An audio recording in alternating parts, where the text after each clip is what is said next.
Hello everybody and welcome back to the channel. Today I'm here with this Datsun 1500 Ute. You may have seen it in some previous videos where we did the first start in 20 years. Closer look. Wow, she's pretty dusty. But wow, this is rough. Oh, look at that. That's 20 years worth of dirt coming off of this thing. Oh yeah. Oh well, so it's definitely not seized. Oh, it wants to run.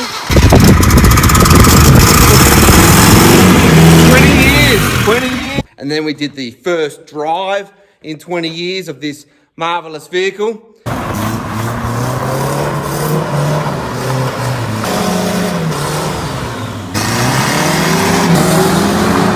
Well, there you go, folks.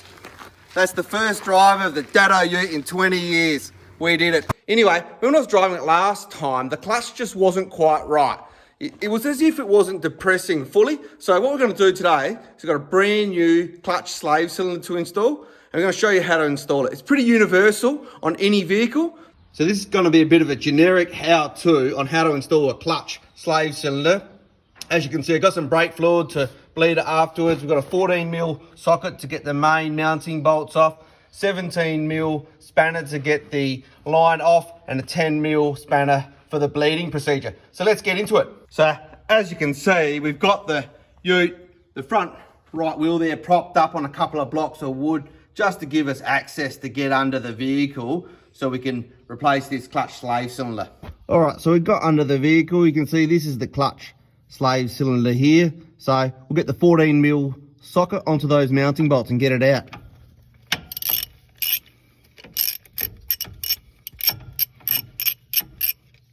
That one there, and we'll get this one off.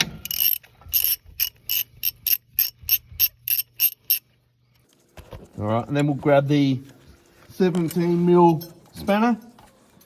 Let's get that main line off. There we go.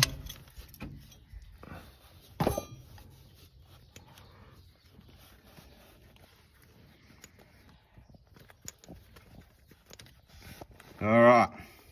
So what we're going to do is we're going to reuse the little plunger on the new one. So we've got the plunger, put that in there.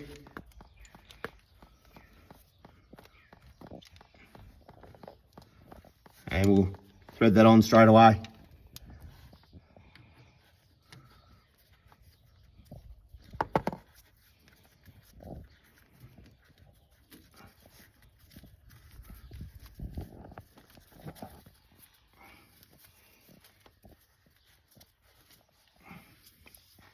Just get that nicked up tight.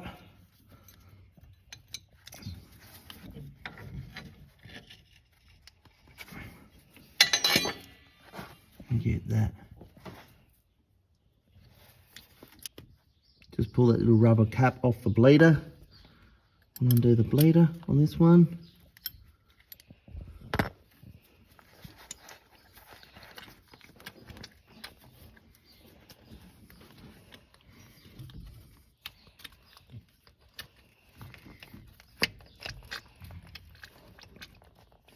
All right, and we'll get the mounting bolts in.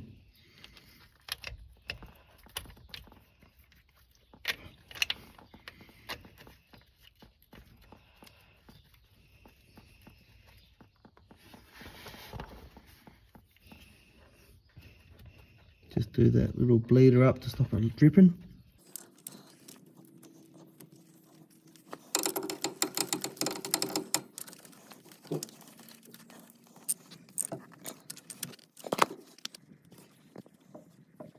All right, so now it's time to bleed the clutch.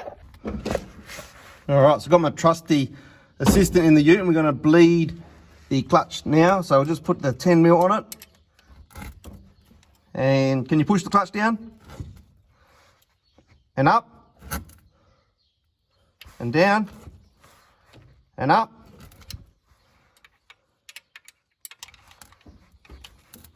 All right, now just push the clutch down for me. And up. And down. And up. And down.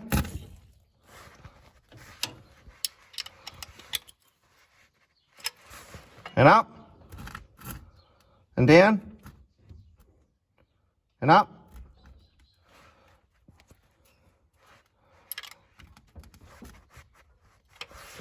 All right. Down, and up. All right. Just checking the fluid in the reservoir. Yeah, we still got a bit of fluid in the reservoir.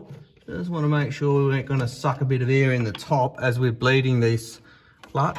We'll just put a bit more in there. Yep, plenty there. Okay, and down, and up, and down, and up, and down, and up, and down. Oh, yeah, that clutch is feeling a lot more firm now. So why don't we chuck a battery in it and let's see if the old dado will fire up again. All right, so we've got a battery in, got a temporary fuel tank rigged up. Let's see if she'll fire into life.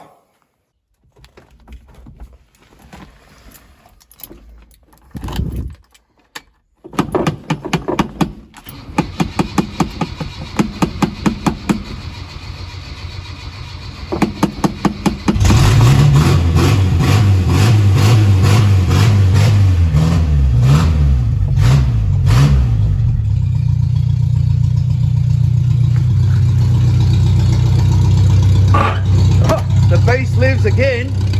All right, let's get that bonnet down and let's see if the clutch is actually going to work now.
So there you go, folks. That's how to replace a clutch slave cylinder. It's a pretty generic procedure. And, you know, this has been a bit of an ongoing project on the Datsun 1500 ute. Bit of a blast. The clutch is dramatically better than it was before, but it's still not perfect. So if you're interested in seeing this ute come into another life, maybe we'll do some adventures with it, you know, take it up some four-wheel drive tracks. Yeah, I know it's only a two-wheel drive, but you guys, you'd be amazed at what these things can do back in the day. So anyway, if you've liked it, like, share, and subscribe. Until next time, have a good evening.